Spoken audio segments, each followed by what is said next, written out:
அனைவருக்கும் வணக்கம். Welcome to Nachiyal academy and this is Jai.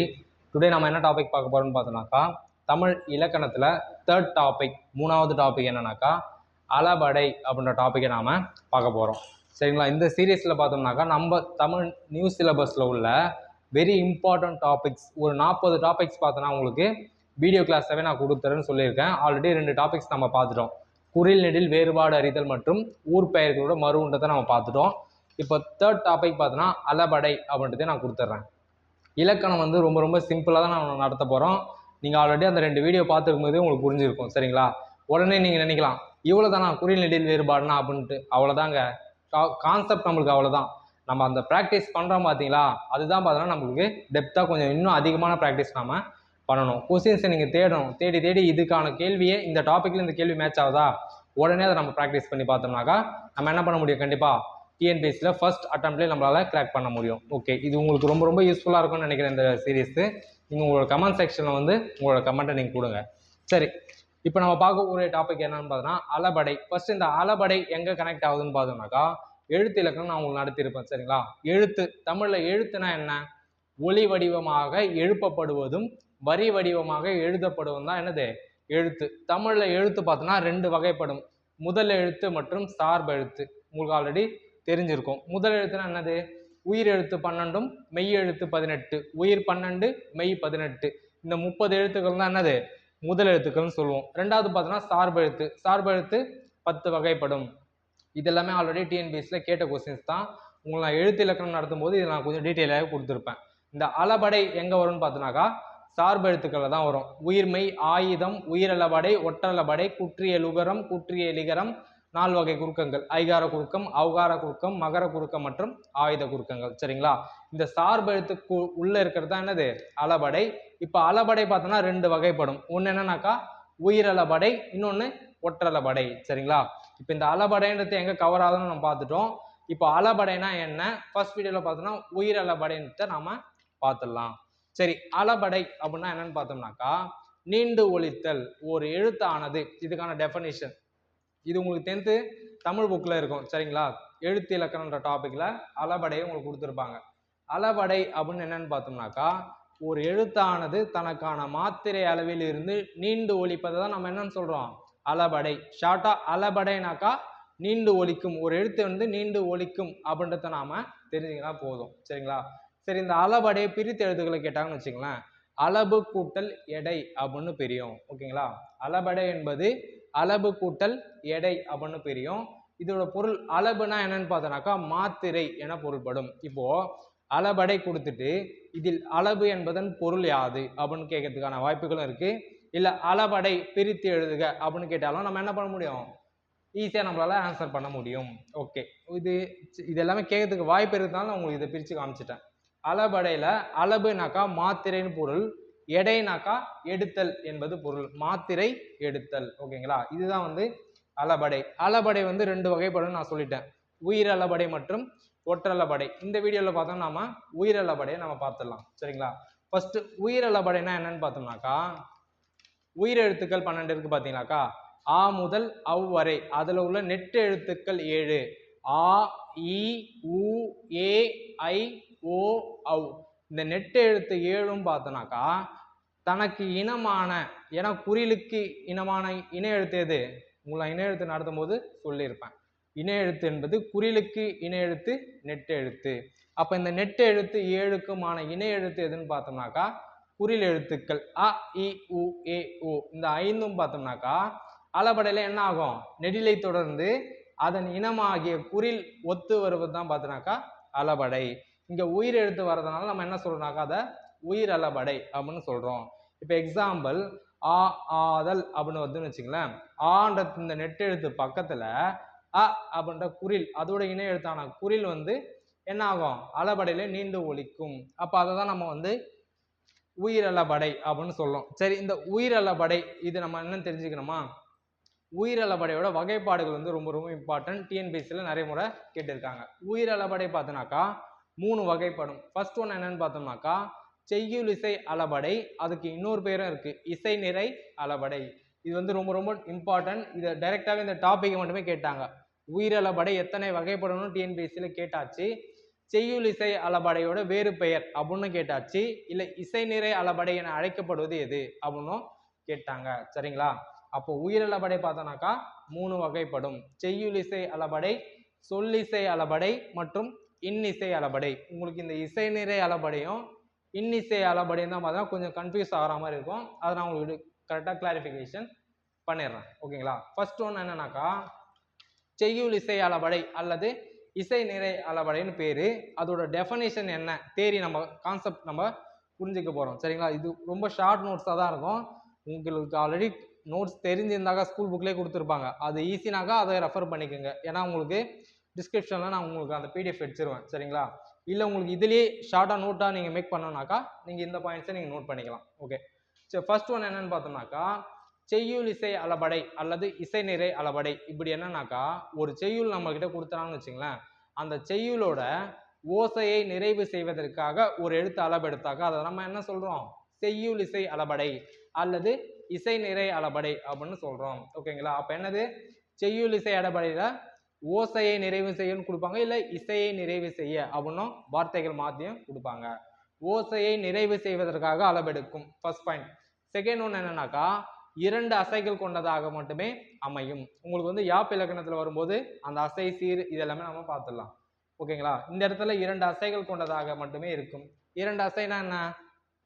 இப்போ உரா ஹர் அப்படின்னு இருக்குன்னு வச்சுங்களேன், இதை நம்ம பிரிப்போம்ல, உரா இது ஒரு அசை, அர் இது ஒரு அசை. இதை நம்ம எப்படி பிரிப்போம்னாக்கா யாப் இலக்கணத்துல அந்த விதிகள் படி பிரிப்போம். குறில் நெடில் தனித்து. சரிங்களா? அப்ப அது தனியா ஒரு இதுல வந்துடும். இது குறில் ஒட்டுடன் இணைந்து, அப்ப இது தனியா ஒரு அசையா பிரிஞ்சிடும் இந்த விதிப்படி. ஓகே, இது போலதான் நம்ம பிரிச்சோம்னாக்கா நம்ம பார்ப்போம்.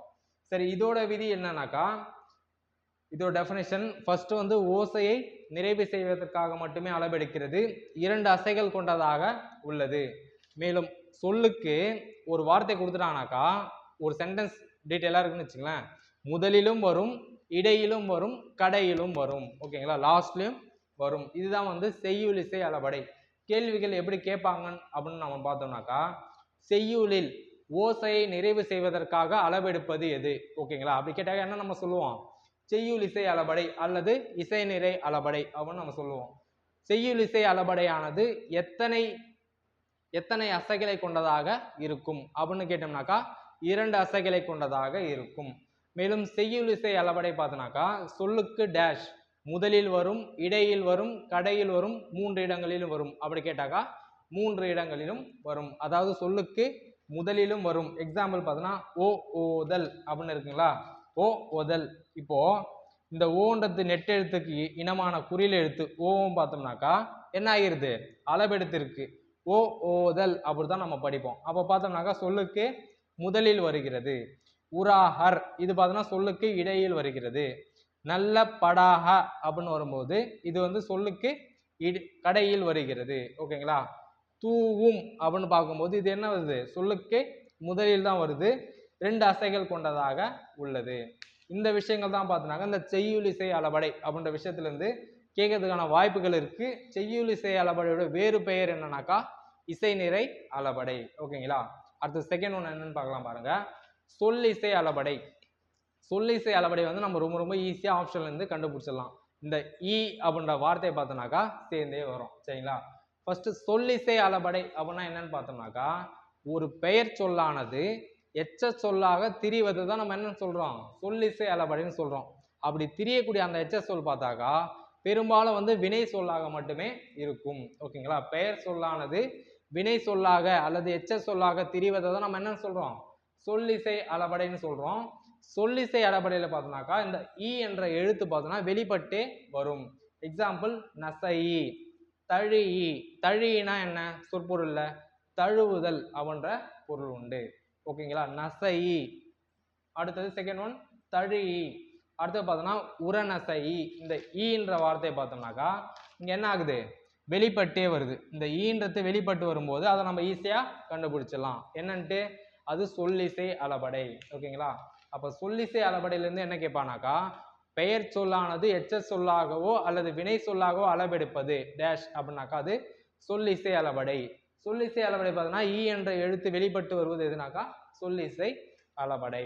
ஓகே, அடுத்த தேர்ட் ஒன் என்னன்னு பார்த்தோம்னாக்கா இன்னிசை அளபடை. ஓகேங்களா, இன்னிசை அளபடைனா என்னன்னாக்கா இது வந்து ரொம்ப ரொம்ப இம்பார்ட்டன்ட் தான். இந்த இடத்துல இருந்து கேள்விகள் வந்து கேட்டிருக்காங்க. சரிங்களா, அளபடையே ரொம்ப இம்பார்ட்டன்ட்னால நம்ம இந்த டாபிக் நடத்தும் போது பார்த்தோம்னாக்கா உங்களுக்கு எல்லாமே பார்த்தோன்னா டிஎன்பிஎஸ்சியில் ஆல்ரெடி கேட்ட இம்பார்ட்டன்ட் டாபிக் எது அப்படின்றத நான் உங்களுக்கு கண்டிப்பாக நடத்திடுவோம். ஃபர்ஸ்ட்லேயே அதை நம்ம முடிச்சிடணும். சரிங்களா, இப்போ இதெல்லாம் பார்த்தோம்னாக்கா தேரி ஓரியன்டாக அப்படியே கேட்டுருவாங்க. இந்த நசை கொடுத்துட்டு இது எதில் இருக்கு அப்படின்னு இது எவ்வகை அளபடை அது போல கேட்கறதுக்கான வாய்ப்புகள் இருக்கு. அதனால நான் பண்ணிடுறேன். ஃபர்ஸ்டே உங்களுக்கு இந்த டாபிக்ஸ் எல்லாமே ஈஸியாக நடத்தி முடிச்சிடுறேன். இப்போ உங்களுக்கு அளபடைனாக்கா அளபடை அப்படின்னா என்ன, உயிரளபடைனா என்ன அப்படின்னு ஒரு கன்ஃபியூஸ் இருந்துக்கலாம். இப்போ உங்களுக்கு ரொம்ப சிம்பிளாக இது என்ன ஆகிட்டு இருக்கும், ஈஸியாக புரிஞ்சுட்டு இருக்கும். அளபடைனா இவ்வளோ தானா, உயிரளபடை ஒற்றளபடை. உயிரளபடை 3 வகைப்படும். அதுக்குள்ள உள்ள வகைப்பாடுகள் தான் இது. செய்யுள் இசை அளபடை, இதோட வேறு பெயர் தான் என்னது, இசை நிறை அளபடை. அடுத்தது சொல்லிசை அளபடை, அடுத்தது இன்னிசை அளபடை. ஓகே, இது போல தான். சரிங்களா, எதையுமே பார்த்தோம்னாக்கா நம்ம அப்ரோச் பண்ணக்கூடிய விதத்தில் தான் இருக்கு. ரொம்ப சிம்பிளாக நீங்கள் அப்ரோச் பண்ணுங்க, கண்டிப்பாக உங்களால் என்ன பண்ண முடியும், இலக்கணத்தில் கண்டிப்பாக 95+ உங்களால் ஸ்கோர் பண்ணி தமிழில் சூப்பராக நீங்கள் ஸ்கோர் பண்ணலாம். ஓகேங்களா, ஏன்னா தமிழில் நீங்கள் ரொம்ப ரொம்ப ஈஸியாக ஸ்கோர் பண்ணும்போது தான் என்ன ஆகும், அடுத்தது உள்ள மேக்ஸ் அண்டு ஜிகே சைடு பார்த்தோம்னாக்கா நீங்கள் வெயிட்டேஜ் கொடுக்கும்போது இன்னும் யூஸ்ஃபுல்லாக உங்களுக்கு நல்ல ஸ்கோர் பண்ணுறதுக்கு யூஸ்ஃபுல்லாக இருக்கும். ஓகே, அடுத்து பார்த்தோன்னா இப்போ இதில் லாஸ்ட் வகை என்னன்னா இன்னிசை அளபடை. இன்னிசை அளபடை என்னன்னாக்கா ஒரு செய்யுள்ள ஓசையை நிறைவு செய்வதற்கு தான் சேர்க்க மாட்டாங்க. அந்த செய்யுளோட இனிய ஓசைக்காக மட்டுமே சேர்க்கக்கூடிய அளபடை என்னன்னாக்கா அது இன்னிசை அளபடை. ஓகேங்களா, செய்யுளில் ஓசையை நிறைவு செய்ய அளவெடுப்பது செய்யுள் இசை அளபடை அல்லது இசை நிறை அளபடை. செய்யுளில் ஓசை நிறைவுக்காக அல்லாமல் ஒரு இனிய ஓசைக்காக, சரிங்களா, ஒரு பேக்ரவுண்ட் மியூசிக் போட்டாக்கா அந்த செய்யுள் வந்து இன்னும் நல்லா இருக்கும் அப்படின்னு நினைக்கிறாங்க பார்த்தீங்களா, அது போல ஒரு இனிய ஓசைக்காக சேர்க்கக்கூடியதான் என்னது, இன்னிசை அளபடை. சரிங்களா, அடுத்தது பார்த்தோம்னாக்கா இது சொல்லுக்கு வந்து இடையிலும் கடையிலும், அதாவது சென்ட்ரலையும் லாஸ்ட்லயும் மட்டும்தான் பார்த்தோன்னா அளவெடுக்கும். சொல்லுக்கு முதலில் வராது. இது எல்லாமே விதிகள் தான். இப்படி இருந்தால் கேள்விகள் கேட்பாங்க. எனும் அசை சொல்லானது இங்க வரும், அளவெடுக்கும். எதல்னாக்கா இன்னிசை அளபடையில. எக்ஸாம்பிள் பார்த்தோம்னாக்கா எடுப்பதுவும் கெடுப்பதுவும் அப்படின்னு கேட்பாங்க. இந்த எடுப்பதுவும் கெடுப்பதுவும் வந்தாக்கா நம்ம என்ன பண்ணலாம், இப்போ எடுப்பது அப்படின்றது ஒரு வார்த்தை, எடுப்பதுவும் அந்த உம்ன்றது எதுக்கு சேர்க்கிறாங்கனாக்கா செய்யுள்ள இனிய ஓசைக்காக சேர்க்கிறாங்க. இப்போ எடுப்பது அப்படின்னும் போது என்ன ஆயிடுது, அந்த செய்யுள் முடிந்தது. ஆனா எடுப்பதுவும் அந்த சேர்க்கும் போது ஒரு இனிய ஓசைக்காக அதை சேர்க்கிறாங்க பார்த்தீங்களா, அதுதான் பார்த்தோம்னா நம்ம இன்னிசை அளபடைன்னு சொல்றோம். சரி, இன்னொரு இம்பார்ட்டன்ட் என்னன்னாக்கா இன்னிசை அளபடையானது எப்பவுமே 2க்கும் மேற்பட்ட அசைகள் கொண்டதாகவே இருக்கும். எக்ஸாம்பிளா ஒரு 3 அசைகள் கொண்டதாக இருக்கும் நம்ம சொல்லலாம். எடுப்பதுவும் இரு குறில் ஒற்று, குறில் நெடில் தனித்து, இது குறில் ஒற்று. சரிங்களா, அப்படி பிரிக்கும் போது என்ன ஆயிடுது, இது 3 அசைகள் கொண்டு பிரிஞ்சிருது. ஓகே, இதுதான் வந்து இன்னிசை அளபடை. சரிங்க சார், இங்க தூவும் எடுப்பதுவும் வருது, இங்க செய்யுள் இசை அளபடையில தூவும் வருது, இங்கேயும் உம்மு வருது, அங்கேயும் உம்மு வருது. இதை நம்ம செய்யுள் இசை அளபடைன்னு போறதா இல்லை இன்னிசை அளபடைன்னு போறதா பார்த்தோம்னா நம்மளுக்கு அந்த விதிகள் ஞாபகமா இருந்தா போதும். ஏன்னா செய்யுள் இசை அளபடைன்னு என்னதான் 2 அசைகள் கொண்டதாக மட்டுமே வரும். சொல்லுக்கு முதலிலும் வரும், இடையிலும் வரும், கடையிலும் வரும். ஆனா இன்னிசை அளபடை பார்த்தோம்னாக்கா சொல்லுக்கு முதல்ல வராது. அது இல்லாம அசைகள் என்னது 2க்கும் மேற்பட்ட அசைகள் கொண்டதாகவே இருக்கும். அப்ப இந்த தூவும்ன்ற வார்த்தை பார்த்தோம்னாக்கா உம்முன்ற அசை சொல் இடம் பெற்றாலும் அது என்னது இன்னிசை அளபடையில் அது வர்றதுக்கான வாய்ப்புகள் இல்லை. ஏன்னா அது வந்து 2 அசைகளுக்கு உள்ளவே இருக்கு, சொல்லுக்கு முதல்லே வந்தது. இந்த தூன்றது சொல்லுக்கு முதல்லே வந்ததுனால அது வர்றதுக்கான வாய்ப்பு இல்லை. ஓகேங்களா, இதுதான் வந்து அளபடையில ஃபர்ஸ்ட் டாபிக் உயிரளபடை, உயிரளபடையோட வகைப்பாடுகள். ஓகேங்களா, இன்னொரு லாஸ்டா ஒரு ரிவிஷன் போல சொல்லிடுறேன் பாருங்க. ஃபர்ஸ்ட் அளபடைன்ட்டு எங்க வருதுனாக்கா சார்பெழுத்துக்கள் 10 வகைகள்ல ஒண்ணுதான் அளபடை. உயிரளபடை மற்றும் ஒற்றளபடை ரெண்டுமே சார்பெழுத்துக்கள்ல ஒன்று வந்துடும். சரிங்களா, உயிரளபடை பார்த்தோம்னாக்கா 3 வகைப்படும். அளபடைனா என்னன்னு நான் சொல்லியிருந்தேன், ஒரு எழுத்தானது தனக்கான மாத்திரை அளவிலிருந்து நீண்டு ஒழிப்பதை தான் நம்ம என்னன்னு சொல்றோம், அளபடைன்னு சொல்றோம். இது அளபு கூட்டல் எடைன்னு பிரியுது.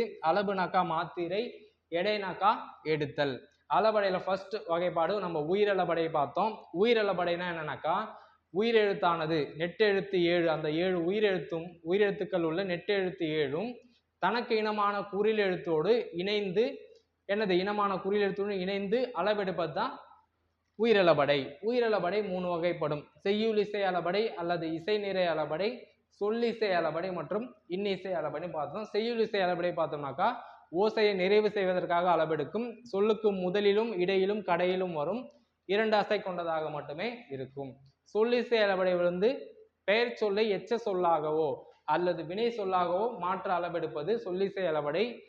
என்னும் சொல்லானது பார்த்தோன்னா வெளிப்பட்டு வரும். எக்ஸாம்பிள் நசையி, தழியி, உரநசையி, அது போல நாம பார்த்தோம்.